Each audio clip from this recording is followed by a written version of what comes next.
வணக்கம். வாழ்க வளமுடன், நலமே சூழ்க. ஒரு வலைதள பதிவு படித்தேன். ஆதாரம் அந்த கண்டென்ட்டோட ரிலையபிலிட்டி என்று சொல்லி ஜப்பான் பல்கலைக்கழகத்தோட ஒரு ஆதாரத்தையும் போட்டிருந்தாங்க. அதில் அதாவது மெட்சுயாஷி ஆஃப் அட் ஏல் ஜர்னல் ஆஃப் அஃபெக்டிவ் டிஸார்டர் 2014 போட்டு டோக்கியோ பல்கலைக்கழகம் ஜப்பான்னு போட்டிருந்தது. சரி, அது என்ன பதிவுங்கிறத உங்களுக்கு சுருக்கமாக சொல்கிறேன். ஏன்னா சமீபத்தில் சில நிகழ்வுகள் நம்ம சோஷியல் லைஃப்பில் பார்த்தோம்னா சில பாதிப்புகளை கொடுக்கும். ஒரு யங் அரசியல்வாதி இப்போ சமீபத்தில் தஞ்சாவூர் பக்கம் தற்கொலை பண்ணிக்கிட்டார். அது ஜஸ்ட் ஒரு நியூஸ். நம்மளை பொறுத்த வரைக்கும் நம்மளுக்கு சம்மந்தம் இல்லாத ஒரு கட்சி சேர்ந்தவர் கட்சியோட நலனுக்காக நான் தற்கொலை பண்ணிக்கிறேன்னு தற்கொலை பண்ணிக்கிட்டாரு. இருந்தாலும் அதை கடந்து போக முடியல. ஏன்னா மனித மனம், அந்த ஒரு ஜனம், அந்த தற்கொலைங்கிற எண்ணம் வரும்போது அதை மாற்றக்கூடிய ஒரு நட்பு அவருக்கு இல்லை, ஒரு நல விரும்பிகள் இல்லை, அவர் சுற்றி இருக்கிறவங்களில் ஏதோ ஒரு குறைபாடு இருக்குதுங்கிறது தான் என்னோடய கண்ணோட்டம். அது மட்டும் இல்லாமல் நல்ல மருத்துவம் பல உண்டு. ஏன்னா இந்த மாதிரி இருக்கிறவங்க எப்பயாவது பேசும்போது ஜாலி மூடில் கூட சொல்லுவாங்க, என்னடா இது, இந்த மாதிரி கட்சி போகிற போக்க பார்த்து தற்கொலை பண்ணிக்கலாம் போல் இருக்குன்னு ஈஸியாக சொல்லுவாங்க. அந்த நேரத்துலையே அந்த வார்த்தைகளை வச்சு அவங்களுக்கான சில நல்ல மருத்துவத்தை நாடும்போது தற்கொலைங்கிற எண்ணம் அவங்க சுத்தமாக மறந்து போகிற அளவுக்கு பல மாற்றங்களை உருவாக்கும். அது நல்ல மருத்துவத்தை தெரிந்தவர்களுக்கு தெரியும். சரி, நம்ம இப்போ இந்த கண்டென்ட்டுக்கு வருவோம். ரயில் நிலையங்களில் உள்ள ஒரு சிறிய நீல நிற விளக்கு பல உயிர்களை காப்பாற்றுகிறது என்று சொன்னால் நம்ப முடிகிறதா? இது என்னடா புதுசாக இருக்குது? ரயில் நிலையத்தில் இருக்கிற ஒரு ப்ளூ கலர் லைட்டு பல உயிர்களை காப்பாற்றுகிறது. இது எப்படி?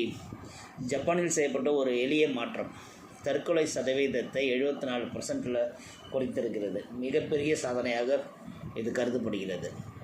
ஒரு சாதாரண நீல நிற ஒளி எப்படி மனித மூளையை கட்டுப்படுத்துகிறது? இதன் பின்னணியில் உள்ள ஆச்சரியமூட்டும் அறிவியல் என்ன? வாங்க பார்க்கலாம். ஒரு சிறிய நீல நிற விளக்கு எப்படி பல உயிர்களை காப்பாற்றுகிறதுன்னு சொல்லி இதை டீட்டெயிலாக சொல்கிறாங்க. ஜப்பானில் உள்ள ரயில் நிலையங்களில் 2009ஆம் ஆண்டு முதல் ஒரு புதுமையான முயற்சி தொடங்கப்பட்டது.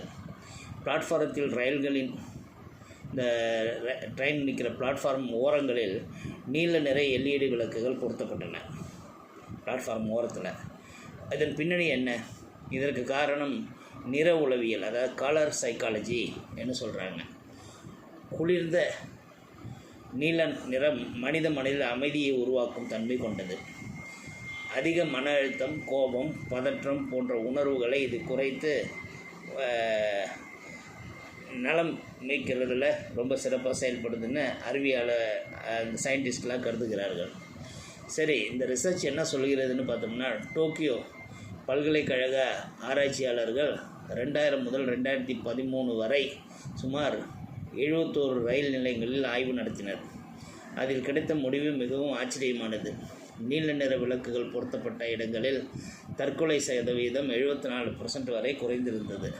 மேலும் ஒரு முக்கியமான கண்டுபிடிப்பு, இந்த நிலையத்தில் நீல நிற விளக்குகள் இருந்ததால் மக்கள் வேறு நிலையத்துக்கு சென்று அதே செயலை செய்யவில்லை. அதாவது இது ஒரு இடமாற்றம் மட்டுமல்ல, மனநிலையில் ஏற்பட்ட நேர்மறை மாற்றம் என்பதை காட்டுகிறது. ஏன்னா இங்கே தற்கொலை பண்ணிக்கிறேன்னு வந்தவன் இந்த ப்ளூ கலர் லைட்டை பார்த்துட்டு அடுத்த ஸ்டேஷனுக்கு போகல, அங்கேயே அவனுக்கு பாசிட்டிவ் தாட்ஸ் வந்துடுதுங்கிறத சொல்கிறாங்க. இது எப்படி நடக்குதுன்னு பார்த்தோம்னா,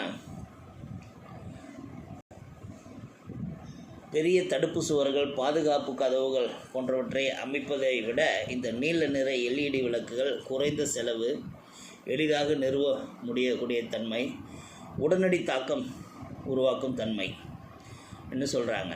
அதாவது இதை ஒரு சின்ன புரிதலுக்கு ஒரு ஜிஸ்டாக சொல்லணுன்னா, சில நேரங்களில் நாம் செய்யும் மிகப்பெரிய மாற்றங்கள் கூட